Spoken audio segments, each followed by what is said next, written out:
base de negociación, sino que es la propia industria la que inicialmente propone un precio a la administración. ¿Y sobre qué bases propone ese precio? Pues en primer lugar, teniendo en cuenta cómo va a amortizar los costes de investigación que ha tenido que soportar. Eso es evidente, si ha tenido que soportar 1.000 millones de euros, o 1.500 o 750 millones de euros, teniendo en cuenta las expectativas que tiene de comercialización de ese producto, los años que puede estar de exclusividad, cómo le vienen pisando los talones otros productos que van a cubrir terapias o patologías que están en el mismo grupo terapéutico y van, por lo tanto, a competir en el mercado, cuál es la población a la que se va a poder dirigir, pues todo eso conforma una idea de cuáles son los precios también de productos con los que a su vez también compiten. Ya sabéis que para la misma patología puede haber distintas formas de tratar. Pues con todos esos componentes la compañía se conforma a nivel internacional un cierto precio base de negociación con las administraciones. El segundo componente que tienen en cuenta las compañías es el valor terapéutico que aportan. No es lo mismo proponer a la administración la inclusión en la prestación sanitaria de un medicamento que aporta componentes diferenciales mínimos respecto de lo que hay en el mercado, aunque todos sabemos que no hay dos pacientes iguales y cada medicamento, aunque tenga un núcleo común de posibilidades de tratamiento con el resto, en un porcentaje muy elevado, hay especificidades que le permiten tener su hueco en el mercado, pero no es lo mismo un medicamento que tiene una aportación terapéutica excepcional respecto de lo que hay de aquel que la posee. Obviamente, el valor del fármaco es un aspecto fundamental para establecer el precio del medicamento. No hablaremos aquí de las teorías entre precio y valor, son más del ámbito económico y del ámbito terapéutico, como vosotros veis cada día, pero sí que es verdad que en la teoría económica no podemos confundir lo que es precio con valor.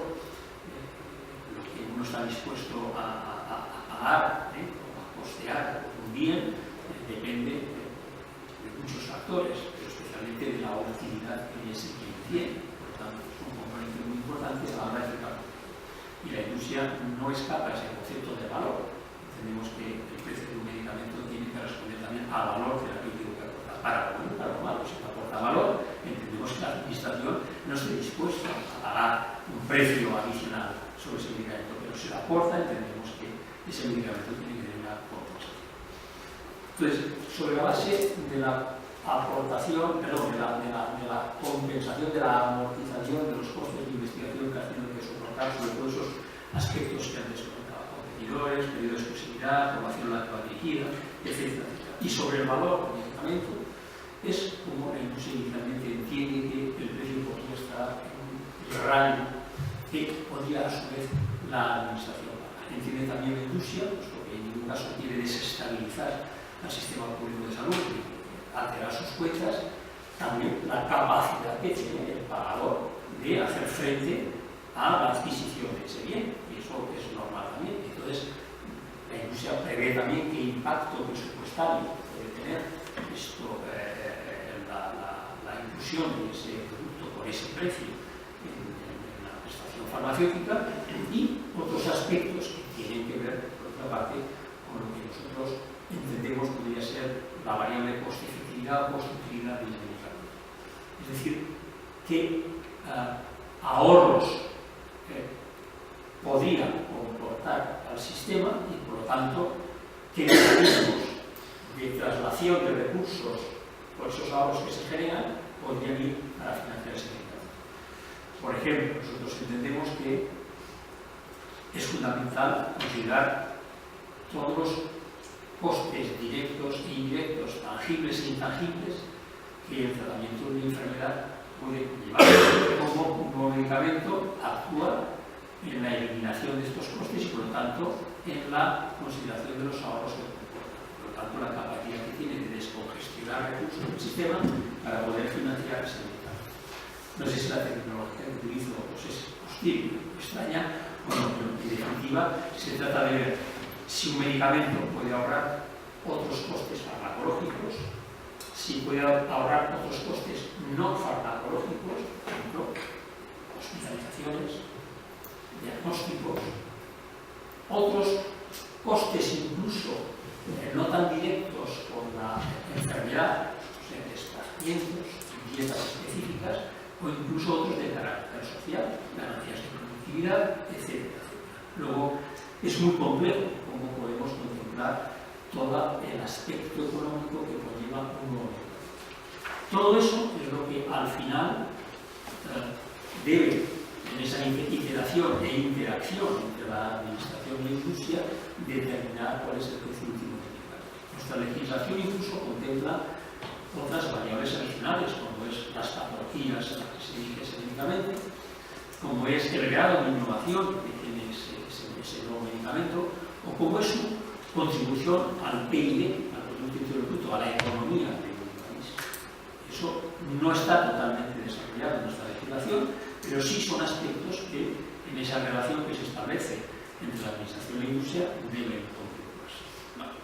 Nosotros creemos que la regulación actual requiere un desarrollo normativo que concrete y especifique y dé garantías y certidumbre para que este proceso de fijación de precios pueda tener una mayor previsibilidad de la que hoy tiene, pero también entendemos que la administración, con la regulación actual, tiene mecanismos suficientes como para poder desarrollar esa relación con la administración y establecer precios que respondan a esos aspectos que antes comentaba, a esa característica tan variada a la que responde un nuevo.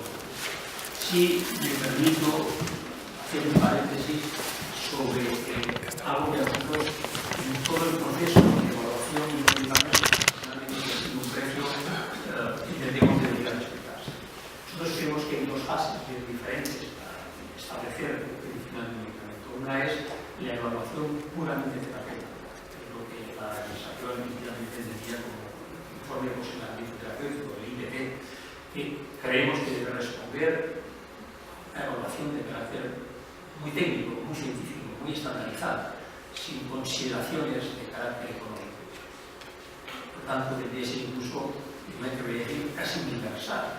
De hecho, en Europa se está en estos momentos discutiendo si la evaluación de la efectividad relativa, de la eficacia relativa de un medicamento, que tiene que ver únicamente con posicionar desde un punto de vista terapéutico el medicamento dentro del grupo terapéutico en el que actúa, pues debe realizarse común en toda Europa e incluso realizarse país a país. Nuestra opinión es que esa evaluación puramente terapéutica de un medicamento que le posiciona clínicamente respecto al resto de medicamentos que están en el mismo grupo, que responden a la misma indicación, debe ser más, diría, neutra, científica, objetiva posible, y por lo tanto debería ser casi universal, o por lo menos continental. Y eso hay que separarlo de lo que es la evaluación puramente económica, que se deriva también del anterior, pero que tiene que ver con el coste efectividad y con todos esos ahorros que antes comentaba, componentes económicos. Y eso debe ser a escala nacional, porque cada país tiene su propia idiosincrasia, su propia forma también de entender la relación con el paciente a través del sistema nacional de salud y también la capacidad que tiene de adquirir un medicamento. Entonces, hay que distinguir los dos procesos. Y hoy en España, desafortunadamente, esa barrera o esa frontera no está nítidamente determinada. Probablemente porque falta un desarrollo normativo adecuado o porque muchas veces los aspectos económicos vician, contaminan los aspectos realmente científicos, no solo en este caso, sino en toda la actividad, como todos conocemos cotidiana. Pero nosotros entendemos que debe separarse clarísimamente bien lo que es la evaluación científico-técnica de la eficacia del medicamento para que coloque ese medicamento respecto del resto que están en el mercado clínicamente, y eso debe parar ahí, con los aspectos puramente económicos que tienen que ver con la coste-efectividad de este medicamento, con todos esos elementos que decía antes de ahorros, costes, etcétera, contribución al PIB, impacto presupuestario, etcétera, que tiene un componente puramente local. Bueno, así se conforma el precio.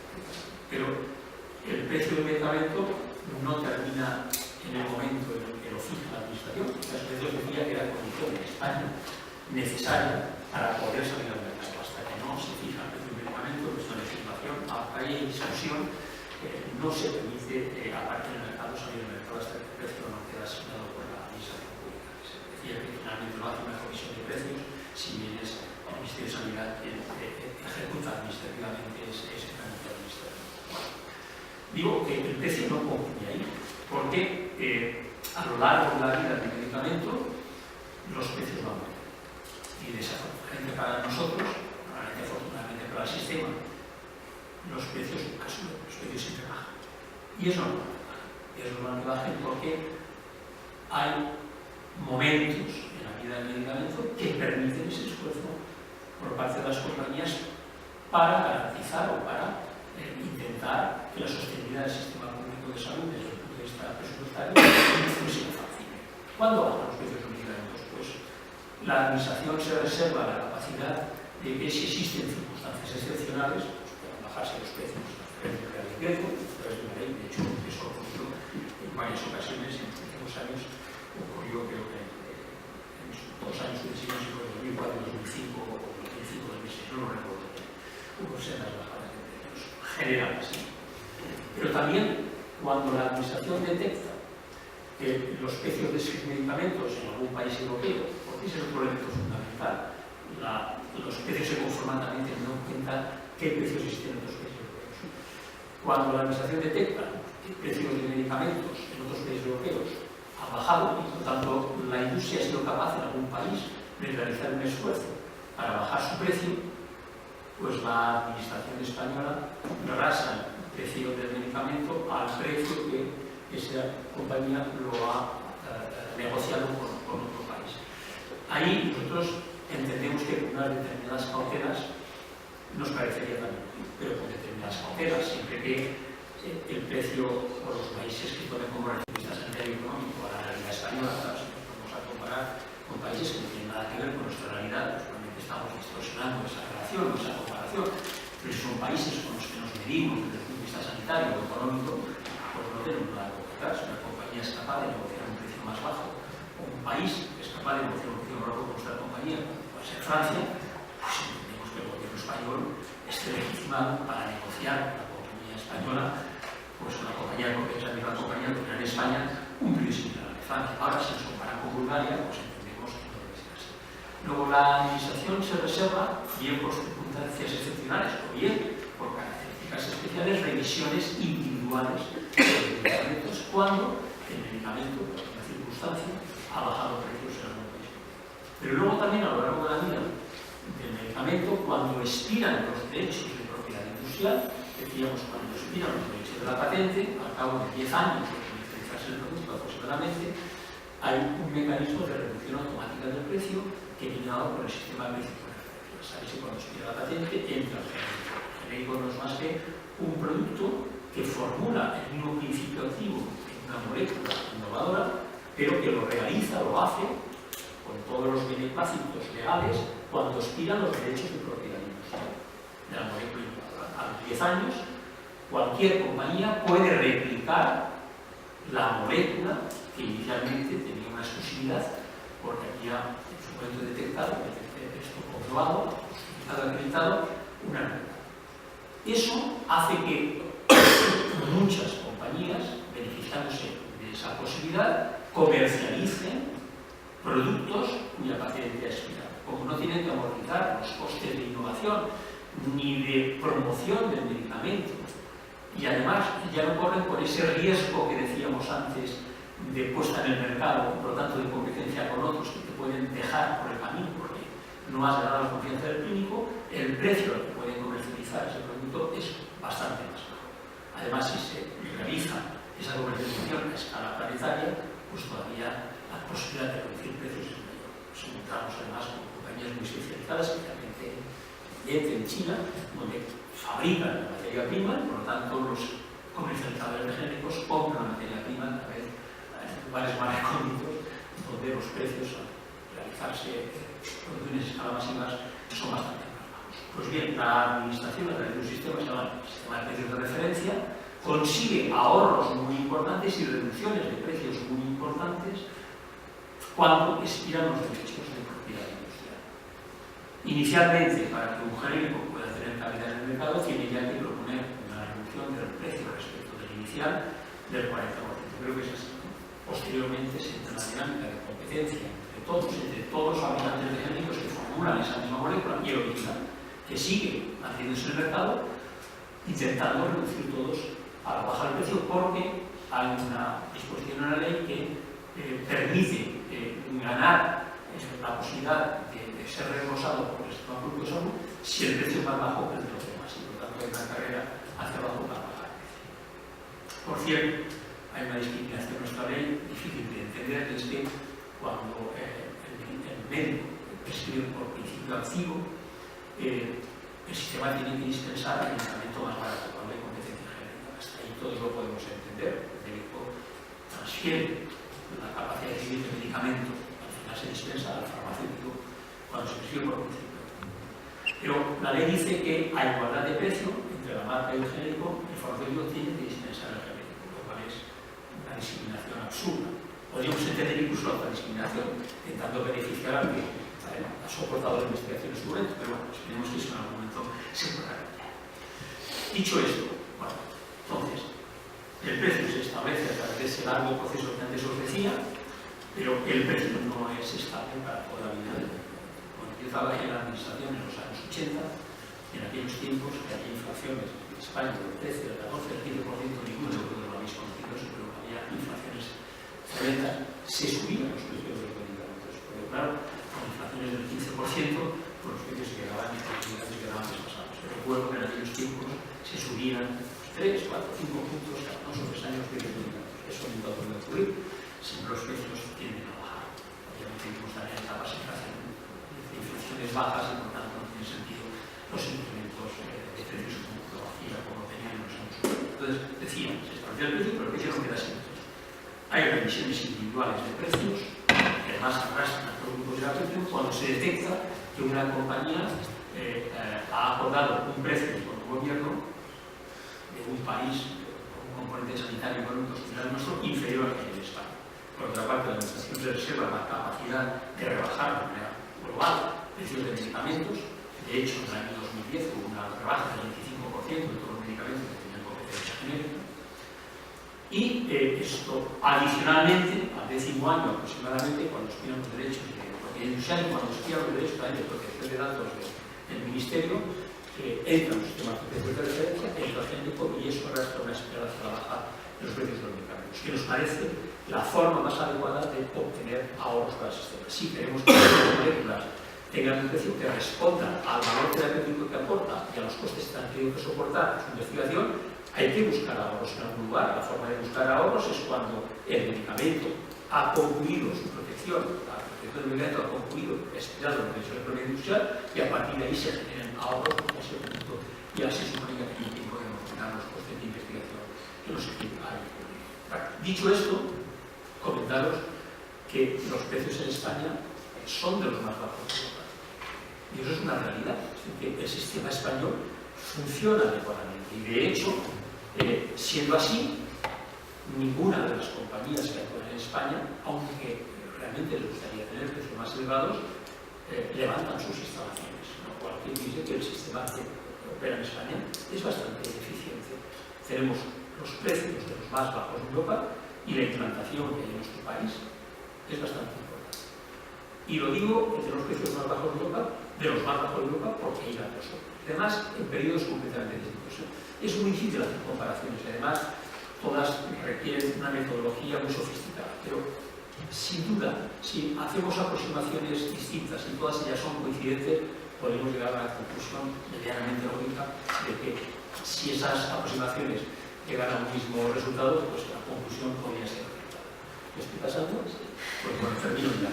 Entonces, por estudios que se han hecho desde el año 2005 hasta el presente, por institutos diferentes, los precios en nuestro país están entre un 20 y un 25% por debajo de la media europea y del orden del 50% por debajo de los más altos en nuestro país.